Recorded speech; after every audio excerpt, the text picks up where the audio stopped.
各位朋友，我係 Billy 啊。咁今次會同大家分享下呢一架咧用 A800MMX 改成嘅直軸車嘅。我會由開始點樣整呢架車開始，逐步咁同大家講一講。咁啊，首先打開個車殼俾大家睇一睇裡面其實係點樣啊。Automatic 出呢架車嘅時候咧，出呢個 A78嘅時候咧，我仲玩緊 Mini Set 嘅。咁都見到呢架車咧，其實好多地方咧都好累贅嘅。首先嗰啲波箱咧又會喐得啊，咁成日跟住嗰啲散齒咧又係金屬，係有啲嘢令到我冇買到。咁而家呢架車咧就係我自己揾自己好多零件啦砌埋，包括咧 TT02嘅齒啦，A800嘅 MMX 嘅一啲部分啦，砌埋嘅。咁我會同大家首先講個瓦叉先。其實個尾瓦叉咧係由幾樣嘢組成嘅。我買咗 XV02嘅尾瓦叉啦，即係孖星嗰隻啦嚇。同埋咧，我用一塊碳板咧去整到佢牢固啲啦。咁兩邊個杯咧係用 X-ray 嘅杯嘅，因為佢可以配合到鵝仔嗰個U joint。咁我點解要咁做咧？其實原本嗰個孖星嘅 TT02嘅尾瓦叉咧都 OK 嘅，但係由於佢有 XV02嘅先進啲嘅版本啦，咁但係佢嗰個斜齒咧又會因為馬力大得滯咧就會揭開咗漏油啊，咁所以咧我而家呢個工序咧就係將佢磨省咗，即係省咗佢啦，跟住再加塊碳板啦。咁呢一塊碳板咧，約果係0.5mm 厚咯。我要將原本嗰個斜瓦叉嘅斜瓦叉齒咧，就磨咗佢，跟住咧就擠呢塊嘢落去。咁嗰4個窿咧，一定要轉得好好啊！咁我通常咧就係轉細啲嘅窿，跟住慢慢整大佢，咁啊安全好多。咁而家咁擠落咧就啱啱 fit 嘅。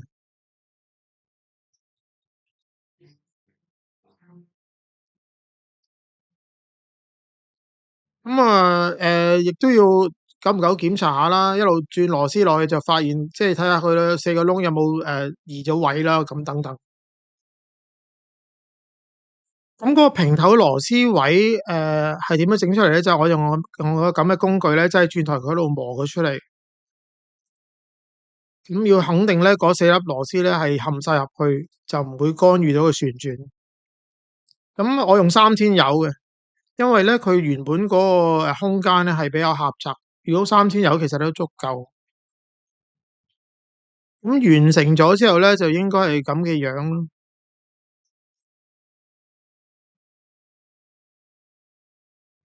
由於個摩打咧係打直嘅，所以咧嗰個凹位咧都要自己去磨咗佢。咁個摩打座你見到啦，都係要自己組裝啊。我用鵝仔其中一個波箱前後波箱嘅一個部分啦，再加孖星嘅一個部分啦，係砌埋嘅。我希望嗰啲中軸咧係好輕，所以咧我就淘寶買咗啲碳棒啦，跟住頭尾咧加啲膠，跟住再駁埋佢，咁咧就3點幾 gram 咧就完成咗。咁前面嘅推動部分咧就係咁樣運作嘅。我而家轉動緊嗰個部分嘅啤令座咧，係要自己 DIY 製造出嚟。為咗令到個 servo 嘅位置咧係最入啦，同埋我唔想再加個 servo 座有多餘嘅重量啦，我喺架 servo 上面咧係加上3個螺絲窿。咁加咗呢3個螺絲窿之後咧，我就直接將個 servo 咧用少少戒指晾喺個底板嗰度咧，跟住用3粒countersunk 嘅螺絲就上實咗佢。咁當初整呢個轉向嘅時候咧，其實都有啲困難，因為要避咗嗰條直軸啦。如果你玩過一啲直軸嘅雙星嘅比賽車咧，你都知道嗰個 servo 咧有機會咧係嗰條軸係好接近個直軸嘅。咁而家呢個咧，用呢個辦法咧，用一個牛角嘅碳板咧，就可以樣嘢都做到啦嚇。直軸喺車頭嘅部分咧，我就用一個碳嘅零件咧去砌咗一個啤領座，咁係靠螺絲喺下面上翻上面。咁啱咧，俄羅斯嘅呢架車咧，呢兩個螺絲窿咧係冇用嘅，咁啊但係可以喺下面做固定。嗱，咁呢個角度近啲嘅話咧，就可以聽下前面嗰個散齒究竟有幾多摩擦力啦。我擠個咪擠得好埋。我感覺上咧係暢順過皮帶車好多嘅呢啲部分上面。咁咧車尾呢個轉動部分咧，其實咧我可以調校呢兩粒螺絲，跟住鬆開呢一個部分咧去調校呢個齒嘅 meshing 嘅，呢兩個齒嘅距離。除咗可以攝片之外咧，仲可以咁做。咁啊等到咧嗰個距離咧做得好好嘅話咧，就架車又靜又慳電。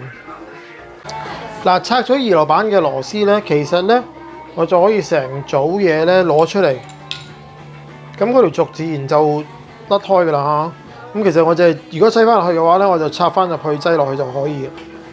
咁呢個部分咧就會見到係點樣構造啦嚇。咁其中一個重點咧就係呢個斜齒咧，其實係套住一粒啤領上面嘅，就唔係靠中間嗰條軸。咁嘅話咧，呢個斜齒咧轉動係最穩定嘅。咁如果掹咗呢個斜齒咧，我就成個可以攞出嚟咧，並且換到呢個大餅齒啊！我發現咧，現在我個大餅齒係84齒嘅。咁我個摩打齒咧，其實有好多調校，因為個摩打嘅左右有好多位可以調節。我現在用緊嘅咧就係一個OBL 笨的嚟嘅。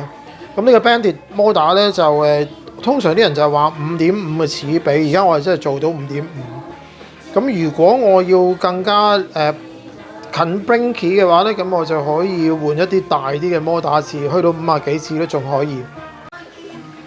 我用一個TT02嘅部件咧，就將個大餅齒啦同埋車尾散齒咧組成一個組合。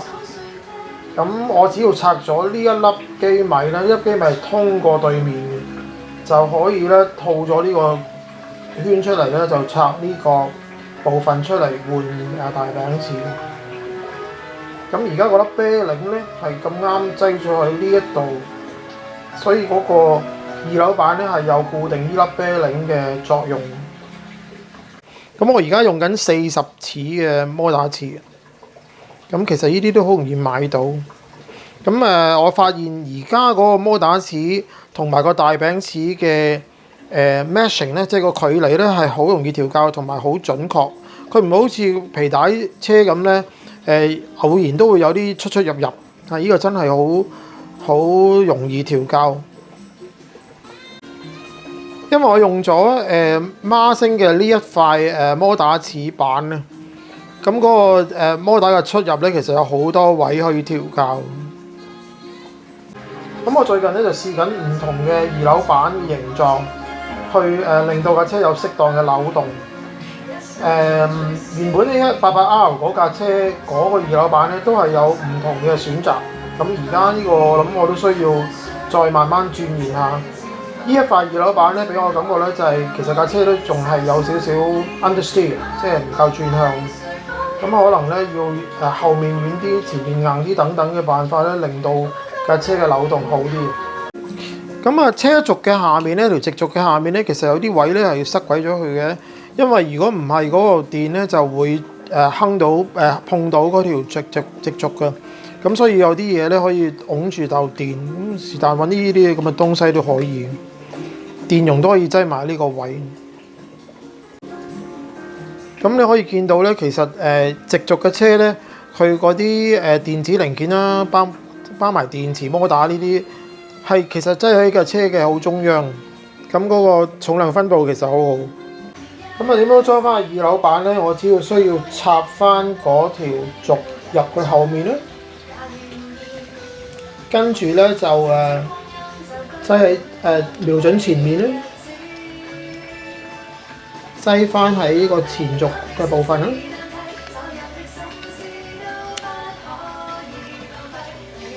跟住就可以擠翻塊二樓板上去。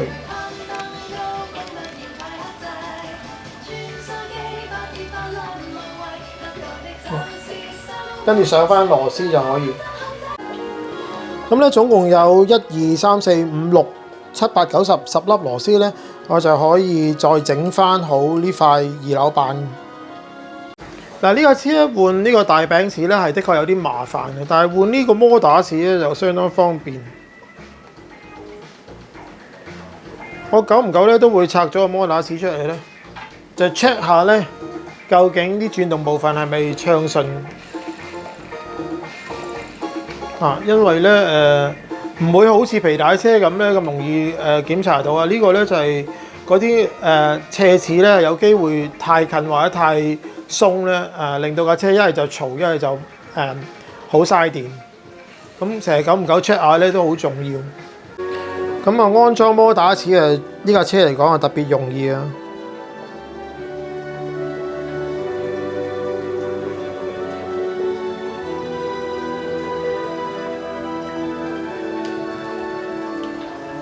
咁啊搞掂。咁同大家講完個轉動部分啦，同埋行車部分之外咧，我都會講下即係呢個風扇嘅設計啦嚇。因為咧佢唔係喺前面加嘅，佢要喺側跟加。咁如果喺側跟加風扇嘅話咧，你個碳板又唔會好出嘅話咧，你就要揾辦法整好佢啦嚇。我呢個用另一塊碳板啦，再加啲戒指攝喺中間，用2粒螺絲相實。咁啱嗰2粒螺絲位咧就係啲電嗰啲位嚟嘅，咁你唔使再自己再轉過。咁就可以打橫咁吹住呢個摩打啦嚇。夏天嚟講咧，冇咗佢幾乎唔得。咁啊，依架車嘅扭動咧，其實比俄羅斯嗰架車咧，其實仲可以多啲嘅，因為咧中間係冇一個打直嘅波箱，咁所以你見到而家我咬佢咧，其實個扭動都好大。我可以咧再用唔同嘅二樓板咧調節呢個扭動。咁約莫一個禮拜之前咧，我就去試過呢個車啦嚇。呢個第一排電做出嚟嘅時間喺 PYC 做出嚟嘅時間咧，去到第4排電我試到咧已經14.1啦嚇。我最快嘅車咧係13.8度啦，咁仲有進步嘅空間。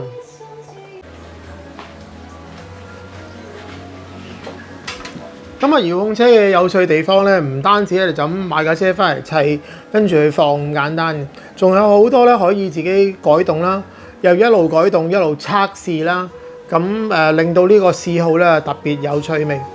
希望大家都有啲相類似嘅東西啊！下次再同大家見面。